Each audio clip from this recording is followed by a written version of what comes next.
Oke, untuk bahasan selanjutnya itu adalah diagnosis. Nah, diagnosis PPOK itu yang pertama itu dengan melihat gejala dan tanda PPOK. Di mana gejala dan tanda PPOK ini tuh bervariasi. Bahkan ada yang tanpa gejala. Nah, yang tanpa gejala ini cenderung akan menyebabkan beratnya PPOK yang dialami. Kemudian diagnosis PPOK itu ditegakkan berdasarkan beberapa hal. Yang pertama yaitu berdasarkan gambaran klinis. Di sini gambaran klinisnya itu yang dilihat ada dua, yaitu anamnesa dan berdasarkan pemeriksaan fisik. Di anamnesa itu akan ditanyakan keluhan, kemudian riwayat penyakit dan faktor predisposisi. Kemudian yang kedua itu ada pemeriksaan penunjang. Pemeriksaan penunjang yang biasa dilakukan yaitu pemeriksaan rutin dan pemeriksaan khusus. Nah, ini ciri-ciri penderita PPOK. Di sini ada gambaran klinis ya yang merupakan salah satu langkah diagnosis PPOK. Yang pertama itu anamnesa. Di sini ditanyakan keluhannya. Biasanya ciri-cirinya itu pasien dengan usia lanjut lebih dari 45 tahun, kemudian riwayat atau bekas perokok, kemudian riwayat terpajan zat iritan dalam waktu yang lama, kemudian riwayat infeksi napas berulang, kemudian ada batuk berulang tanpa atau dengan dahak, kemudian sesak dengan atau tanpa bunyi mengi. Di sini gejala yang ditandai yang paling penting yaitu adalah sesak nafas bila aktivitas berat yang disebut dengan dyspnea di effort. Nah, ini pemeriksaan penunjangnya. Yang pertama pemeriksaan rutin yang biasa dilakukan itu adalah fototoraks, kemudian pemeriksaan darah rutin, kemudian pemeriksaan sputum atau dahak. Kemudian ada pemeriksaan khusus yang dilakukan yang paling sering itu adalah spirometri atau analisis faal paru, kemudian analisa gas darah dan EKG. Nah, ini adalah spirometri ya. Ini namanya alat spirometri yang digunakan untuk pemeriksaan faal paru. Nah, apa sih gunanya pemeriksaan faal paru? Jadi gunanya untuk menentukan adanya kelainan restriksi atau obstruksi pada paru, kemudian menentukan berat ringannya kelainan paru. Yang ketiga dapat mengevaluasi hasil pengobatan. Jadi parameter faal paru itu ada dua. Yang pertama disebut dengan VC atau vital capacity, kapasitas vital, biasanya untuk mengetahui adanya kelainan restriksi paru. Kemudian yang kedua itu ada namanya FEV1 atau volume ekspirasi detik pertama setelah inspirasi maksimal. Nah, ini gunanya FEV itu gunanya untuk mengetahui adanya kelainan obstruksi paru. Nah, jika FEV-nya turun, maka saluran nafasnya sudah mengalami obstruksi. Bahasan selanjutnya yaitu klasifikasi dari PPOK. Nah, ini klasifikasi berat ringannya PPOK berdasarkan GOLD 2019. Di sini stage 0 atau at risk yaitu pasien yang memiliki risiko itu biasanya spirometrinya normal namun memiliki gejala yang kronik seperti misalnya batuk, kemudian produksi sputumnya itu banyak. Nah, stage pertama itu mild, biasanya nilai FEV1-nya lebih dari sama dengan 80%. Jadi nilai persen ini akan keluar di alatnya ya. Kemudian stage 2 itu moderate, itu nilai FEV1-nya kurang dari sama dengan 50% namun kurang dari 80%. Kemudian stage 3 severe, itu nilai FEV1-nya kurang dari sama dengan 30% namun kurang dari 50%. Di sini stage 1, 2, 3 ini bisa ada atau tanpa gejala yang kronik. Kemudian yang stage 4 yang very severe itu nilai FEV-nya kurang dari 30%. dan di sini sudah diprediksi mengalami kegagalan nafas yang kronis.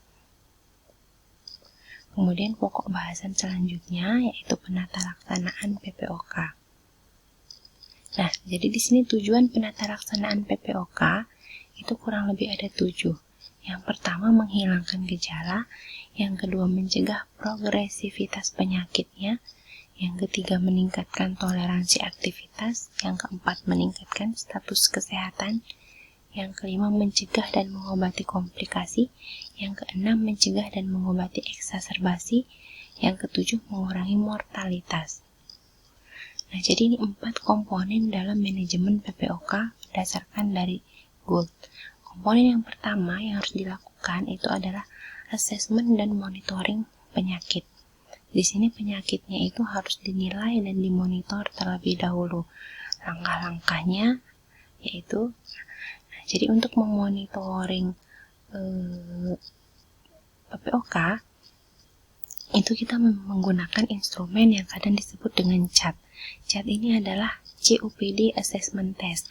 Di sini kita akan menilai seberapa berat gejala yang dialami oleh pasiennya, di mana pasien ini akan mengisi kuesioner ini untuk kita melakukan penilaian dan kita akan melakukan skor totalnya berapa. Nanti kita akan tahu derajat berapa gejala yang dialami oleh pasien tersebut. Ada juga yang digunakan yaitu MMRC DIPSS New Scale, kadang disebut Modified Medical Research Council. Nah, di sini gunanya untuk menilai derajat sesak nafas pasien tersebut. Ada tingkat 0, tingkat 1, 2, 3, dan 4. Nah, kedua instrumen ini digunakan untuk menilai gejala PPOK yang dialami oleh pasien.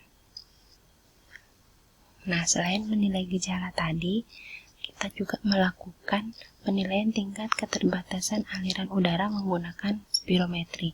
Di sini biasanya disesuaikan dengan derajat PPOK-nya berdasarkan GOLD tadi, apakah dia masuk mild, moderate, severe, dan very severe. Kita lihat nilai dari FEV 1-nya. Kemudian asesmen yang dilakukan itu selanjutnya adalah penilaian risiko eksaserbasi.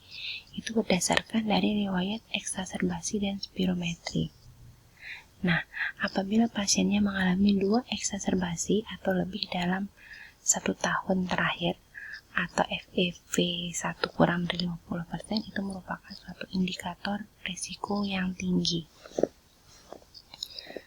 Kemudian kombinasi dari asesmen tersebut, ketiga asesmennya, asesmen gejala, kemudian asesmen menggunakan spirometri, dan asesmen risiko eksaserbasi itu digabungkan untuk meningkatkan manajemen dari PPOK.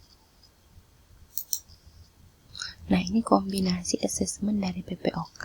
Di sini ada 3 hal yang dilihat ya, yaitu risiko pembatasan aliran udara, yaitu klasifikasi PPOK, kemudian dari gejalanya dilihat, dan dari risiko eksaserbasi. Di sini ada 4 bagan, ada 4 ruang, ada ruang A, B, C, dan D. Ini akan kita bahas di slide selanjutnya. Nah, ini yang pertama itu akan dinilai gejalanya terlebih dahulu. Perhatikan yang berwarna biru itu ada derajat A dan C, itu nilai MMRC-nya 0 sampai 1, kemudian nilai CAT-nya kurang dari 10. Maka itu akan masuk klasifikasi less symptom. Kemudian untuk derajat B dan D itu nilai MMRC-nya lebih dari 2, kemudian nilai CAT-nya lebih dari sama dengan 10. Itu akan masuk di gejalanya lebih berat, yaitu poin B atau poin D. Nah, kemudian kita akan menilai risiko eksaserbasinya. Kita lihat di sini risiko eksaserbasi sama yang di sini. Untuk poin A dan B itu nilai GOLD-nya atau stage GOLD-nya itu stage 1 atau 2. kemudian dia eksaserbasinya hanya 0 atau 1 kali eksaserbasi per tahun, maka itu termasuk risiko rendah. Namun untuk poin C dan D, kalau nilai goldnya atau stage PPOK-nya 3 atau 4 dan mengalami 2 atau lebih eksaserbasi per tahun, maka itu sudah termasuk risiko tinggi. Nah, ini kombinasi assessment PPOK. Untuk pasien A, itu berarti karakteristiknya dia risikonya rendah, kemudian gejalanya rendah, kemudian klasifikasi spirometrinya masuk klasifikasi 1 sampai 2, eksaserbasinya per tahun kurang dari sama dengan 1, kemudian nilai MMRC-nya 0 sampai 1, kemudian nilai CHAD-nya kurang dari 10. Untuk poin B, itu karakteristiknya risikonya rendah namun gejalanya lebih berat. Klasifikasi spirometrinya 1 sampai 2, eksaserbasi per tahunnya kurang dari sama dengan 1, kemudian MMRC-nya lebih dari sama dengan 2, kemudian nilai CHAD-nya lebih dari sama dengan 10. Untuk yang pasien karakteristik 3 atau kategori 3, itu dia risikonya tinggi namun gejalanya rendah. Itu biasanya nilai goldnya 3 sampai 4, kemudian eksaserbasi per tahunnya lebih dari sama dengan 2, kemudian MMRC-nya 0 sampai 1, kemudian nilai CHAD-nya kurang dari 10.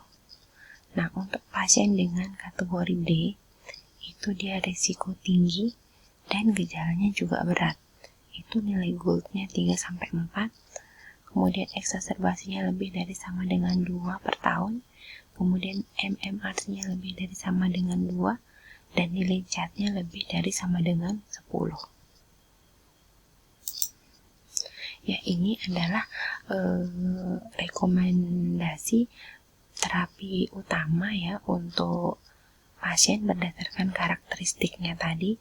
Untuk pasien dengan grade A, itu disarankan untuk menggunakan SABA atau SAMA.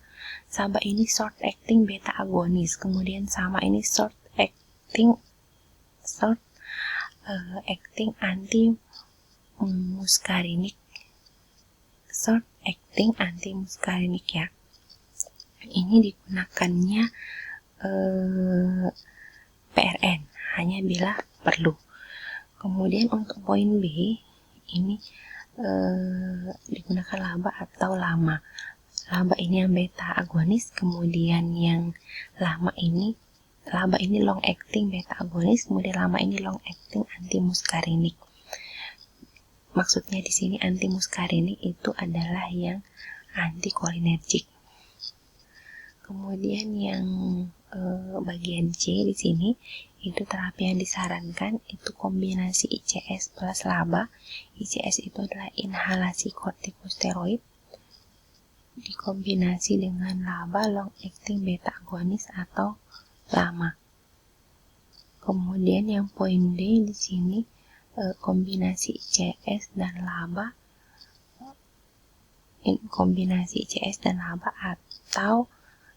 atau LAMA. Jadi bisa digabung juga di poin D ini, diberikan ICS, kemudian diberikan LABA, dan ditambahkan LAMA juga, karena dia sudah masuk high risk dan more symptom tadi. Ya, ini tabelnya ya. Ini rekomendasi untuk first choice-nya berdasarkan karakteristik pasien. Kemudian ini alternatifnya jika first choice-nya tidak berhasil, maka diberikan yang alternatif choice-nya. Dan ini diberikan tabel gambaran pengobatan yang mungkin juga bisa dilakukan. Tapi ini jarang ya. Biasanya dilakukan itu adalah rekomendasi pertama dan yang alternatif choice ini. Kemudian untuk yang manajemen kedua, yaitu manajemen untuk mengurangi faktor resiko. Caranya adalah stop merokok, kemudian apabila kecanduan merokok itu menggunakan terapi obat ya, contohnya bupropion, nikotin gum, nikotin inhaler, nikotin nasal spray, dan nikotin patch. Kemudian yang ketiga itu menghindari paparan baik indoor maupun outdoor dari polusi udara.